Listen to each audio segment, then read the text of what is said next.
Good morning, everyone. Good morning, Rabbi. We're learning Mishna Yevamos, Parak Yudalid, chapter 14, Mishnah Beis, Mishnah 2. Today's Mishnah is being learned in memory of Kamayakov ben Chaim for Day of Learning, sponsored by Harold and Shoshana Zazula in commemoration of the art site of Shoshana's paternal grandfather. Okay, Mishnah Beis. Now, Hayid Rabbi Yechim ben Gudgada. Rabbi Yechim ben Gudgada testified ala Charesha Sheisiya Aviyah regarding a deaf-mute girl who was a minor that was married off by her father. She yaitza beget, that she can go out from the marriage with a get. Now, we're talking about a chareshes. She's a deaf-mute. She is lacking dash. She's lacking a certain level of intellect to be able to have many different status changes done to her, like a get, like a chalitza. Nonetheless, in this case, where the charesh was married off by her father, she can go out with a get. Now, the case here is that this charesh, this deaf-mute girl, when she was married off by her father, that means she was a minor when she was married off, which the Torah gives the right for the father to do. He does not need the consent at any level of the daughter to marry her off. He could just marry her off. So in this case, where she's a chareshes and she's a minor too, because she's a minor, he has the power. So he marries her off, no matter what she is. And the marriage is a Torah marriage. If she's going to leave the marriage, she needs a get. The thing is, though, that by the time we're giving her the get, the case is talking about that she already became an adult. She is no more under the power of her father, and she needs to be able to receive and accept the get on her own. But at this point of time, she is a deaf mute. She's lacking das. She's lacking a level of mental capacity to be able for these transactions to be done to her. Nonetheless, Rabbi Yechim ben Gudgada said she could be divorced. Why is that? Because of the fact that a woman, you don't need her consent for a divorce. A woman can be divorced according to Torah law even without her consent. As long as and therefore, so she's a chareshes, so she's lacking the intellect. Doesn't matter, you don't need her consent anyway.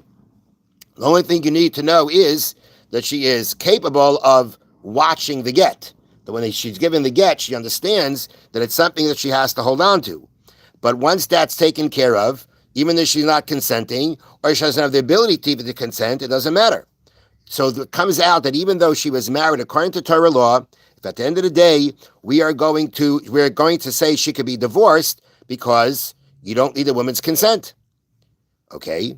Now, that is what Rabbi Yechim ben Gudgada testified.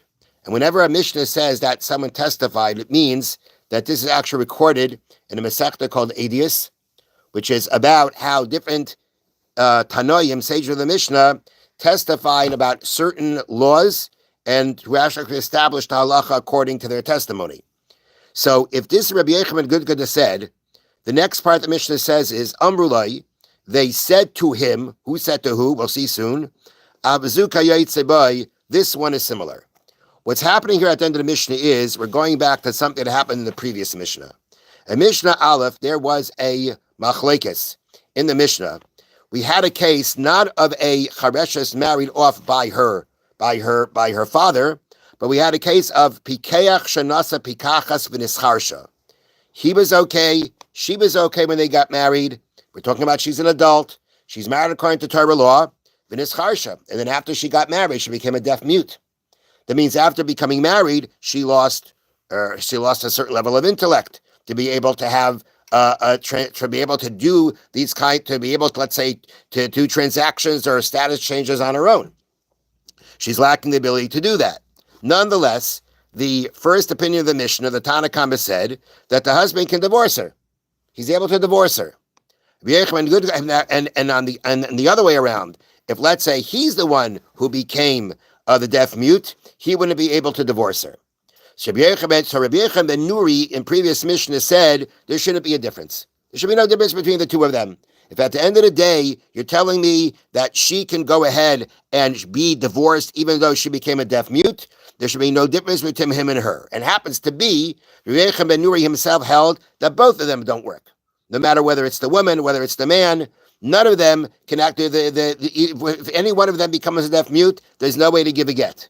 The wording that I used in previous Mishnah was basically, if you say she can be divorced, then you should say he could be divorced. But he really holds that both of them can't be divorced.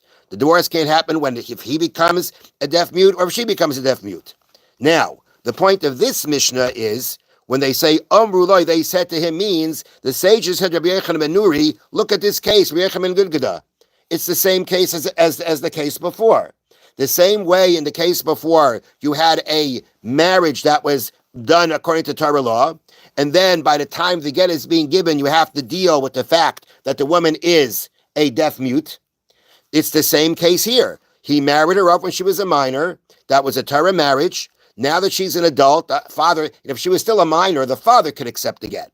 But the father can't do that anymore. She became an adult. So now she has to accept the get. Yevamos said she can accept the get.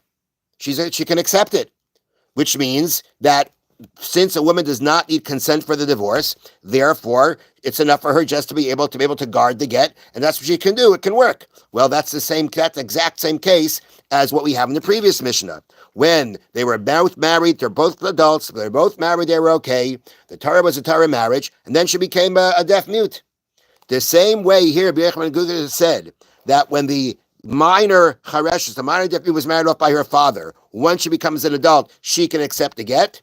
Then if that's so, the same thing should apply over here by the case of the woman who was regular, she was okay when she got married, but then she became a deaf mute. The same way over there, she can get a get. Here also she can get a get.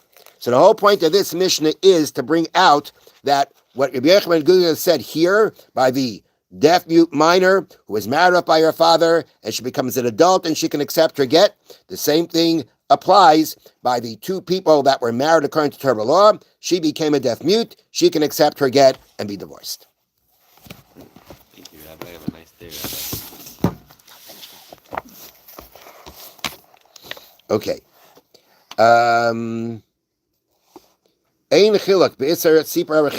There is no difference regarding the prohibition of saying rechilas. We're talking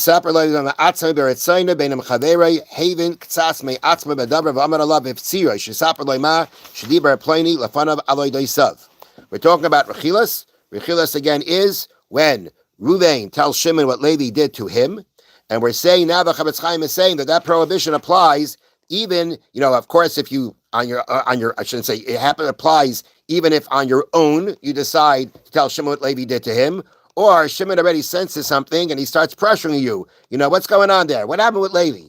What did he say about me? What did he do? Even if he's pressuring you, you can't say it.